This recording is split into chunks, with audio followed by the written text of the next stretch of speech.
السلام علیکم ورحمۃ اللہ وبرکاتہ۔ آپ صلی اللہ علیہ وآلہ وسلم کی سیرت پہ آج یہ میرا آخری لیکچر ہے۔ آج ہم پڑھیں گے آپ صلی اللہ علیہ وآلہ وسلم کی علالت اور وصال۔ 11 ہجری کے ربیع الاول سے شروع میں ایک رات آپ صلی اللہ علیہ وآلہ وسلم کے سر میں درد ہوا کہ ایک صحابی کے ساتھ آپ صلی اللہ علیہ وآلہ وسلم مسلمانوں کے عام قبرستان جنت البقیع تشریف لے گئے اور اہل قبور کے لیے مغفرت کی دعا مانگ کر واپس آ گئے۔ اگلے روز آپ صلی اللہ علیہ وآلہ وسلم کے درد میں شدت پیدا ہو گئی۔ کچھ سکون ہوا تو حسب عادت وہاں بیویوں کے پاس چکر لگایا۔ مرض زیادہ بڑھا تو تمام بیویوں سے اجازت لے کر حضرت عائشہ رضی اللہ تعالیٰ عنہا کے حجرے میں قیام فرمایا۔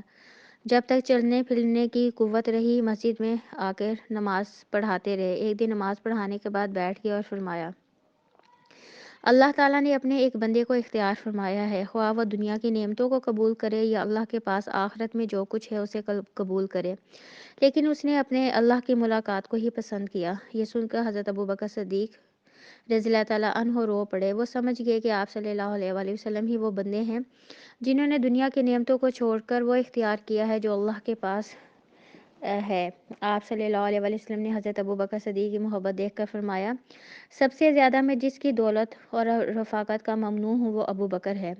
اگر میں دنیا میں اپنی امت سے خلیل بناتا تو ابوبکر رضی اللہ تعالیٰ عنہ کو بناتا، لیکن اسلام کا رشتہ دوستی کے لیے کافی ہے۔ ساتھ ہی فرمایا کہ ابوبکر صدیق کے دروازے کے سوا مسجد کے سب دروازے بند کر دیے جائیں۔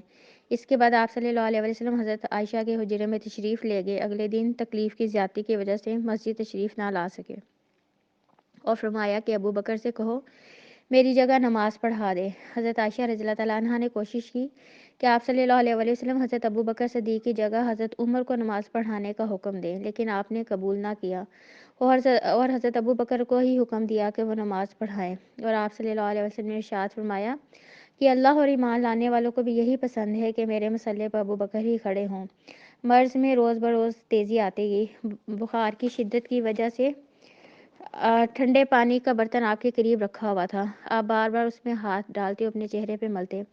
اسی اثناء میں آپ کو وشی کے دورے پڑنے شروع ہو گئے۔ ایک دن جب درد بہت زیادہ ہو گئی تو حضرت فاطمہ رضی اللہ عنہا نے بے چین ہو کر کہا، ہائے میرے باپ کی تکلیف۔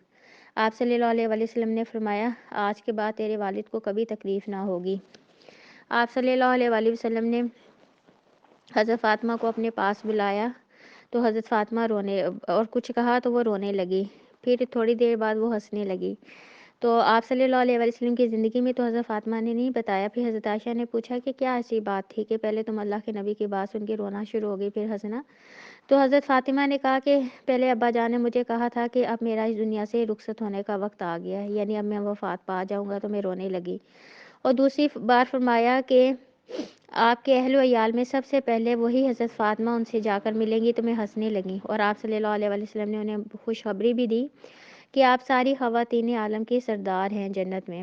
ادھر حضرت فاطمہ نے آپ صلی اللہ علیہ وسلم کی کرب کی شدت دیکھی تو بے ساختہ کہہ اٹھی، ہائے ابا جان کی تکلیف۔ آپ صلی اللہ علیہ وآلہ وسلم نے حضرت حسن و حسین کو بلا کر چوما اور تمام ازواج کو واعظ و نصیحت کی۔ ادھر آپ کی تکلیف بڑھتی جا رہی تھی اور جو زہر کا اثر تھا جو آپ کو خیبر میں کھلایا گیا تھا اس کا اثر بھی اب ظاہر ہونا شروع ہو گیا تھا۔ آپ صلی اللہ علیہ وسلم نے اپنے چہرے پہ ایک چادر دے رکھی تھی، جب سانس پھولتا تو چہرے سے چادر ہٹا دیتے ورنہ اسی حالت میں رہتے۔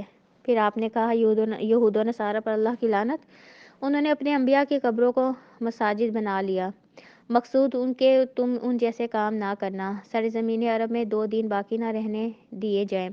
یہ آخری ارشاد و وصیت تھی جو آپ نے لوگوں کو فرمائی۔ پھر کئی بار آپ نے یہ فرمایا، نماز نماز اور اپنے غلاموں اور لونڈیوں کے ساتھ اچھا سلوک کرنا۔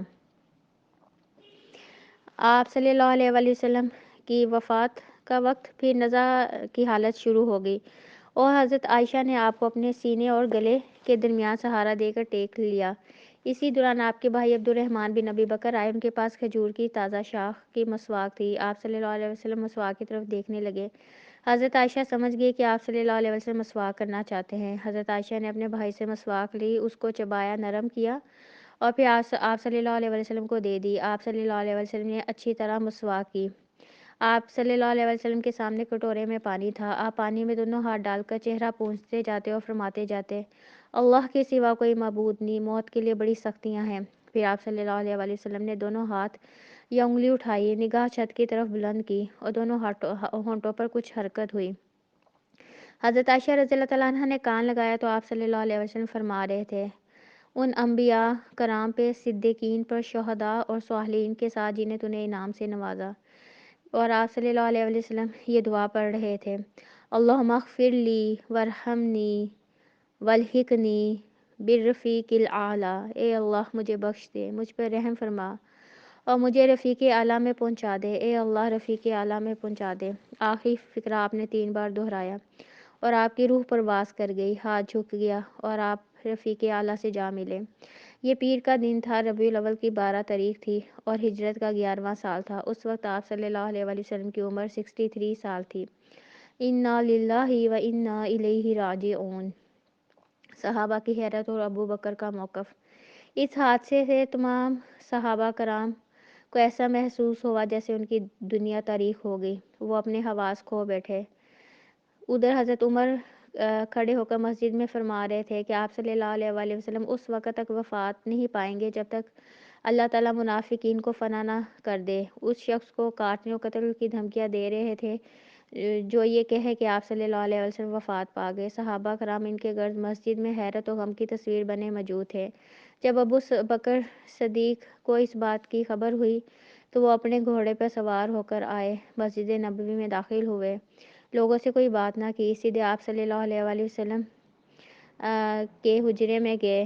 آپ صلی اللہ علیہ وآلہ وسلم کا جسد خاکی مبارک دھاری دار یمنی چادر سے ڈھکا ہوا تھا۔ انہوں نے چہرہ مبارک کو کھولا، اسے چوما اور روئے اور فرمایا، میرے ماں باپ آپ پہ قربان، اللہ آپ پر 2 موتیں جمع نہیں فرمائے گا۔ جو موت آپ پر لکھ دی گئی تھی وہ آ چکی۔ اس کے بعد حضرت ابوبکر صدیق باہر تشریف لائے اور کہا، عمر بیٹھ جاؤ، مگر انہوں نے بیٹھنے سے انکار کر دیا۔ چنانچہ ان کو چھوڑ کر حضرت ابوبکر صدیق ممبر کے پاس آ گئے، ان کے بازو میں کھڑے ہو گئے۔ صحابہ بھی حضرت عمر کو چھوڑ کر یہیں آ گئے۔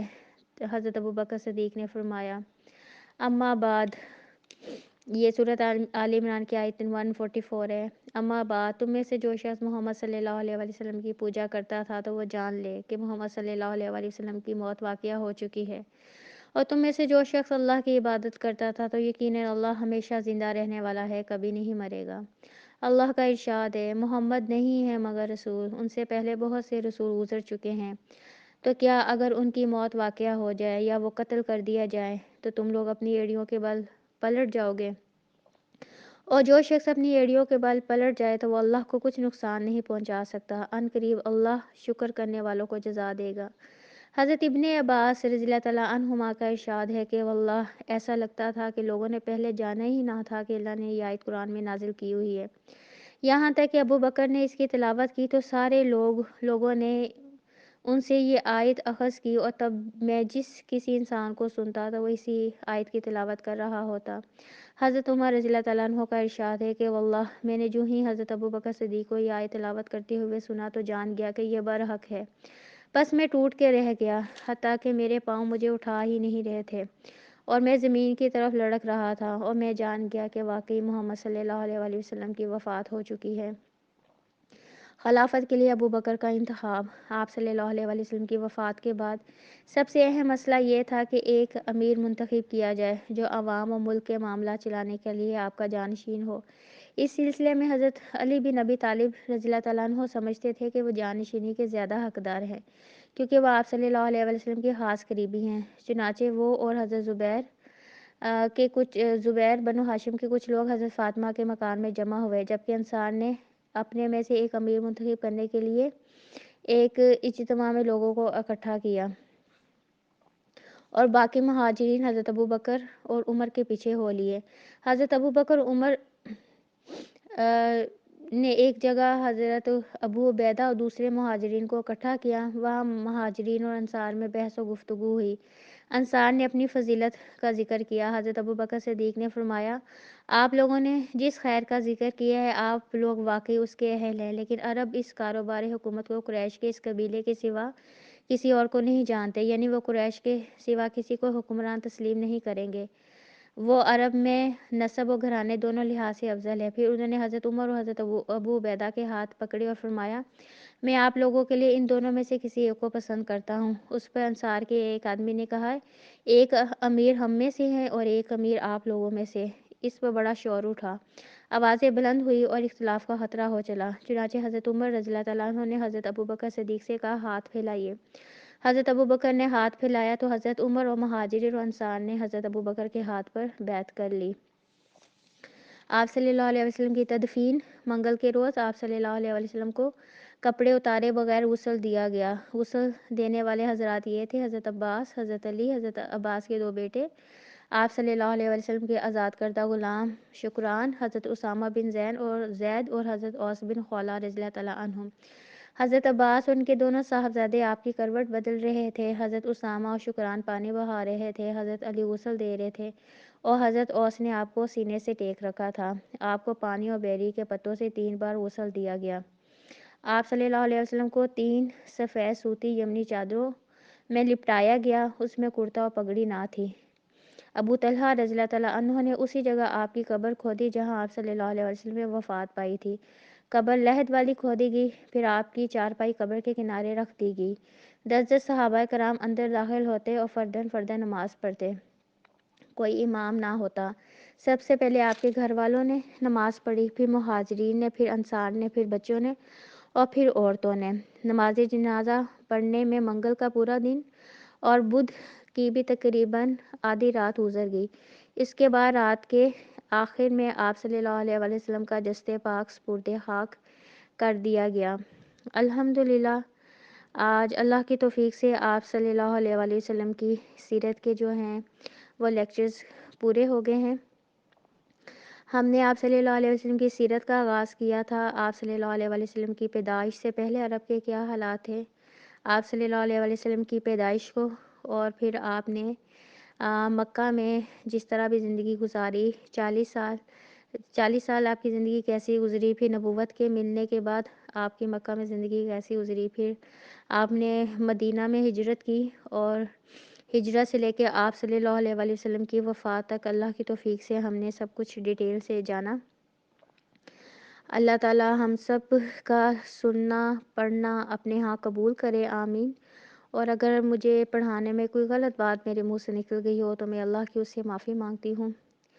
اور جن لوگوں نے آپ صلی اللہ علیہ وسلم کی سیرت کو سنا، اللہ تعالیٰ انہیں بھی جزائے خیر بہت زیادہ عطا کرے، آمین۔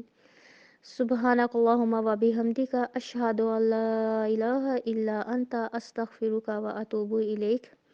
ربنا تقبل منا انک انت السمیع العلیم وتب علینا انک انت التواب الرحیم۔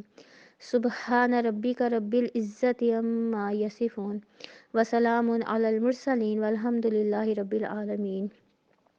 اللہم صلی علی محمد وعلی آل محمد کما صلیت علی ابراہیم وعلی آل ابراہیم انک حمید مجید۔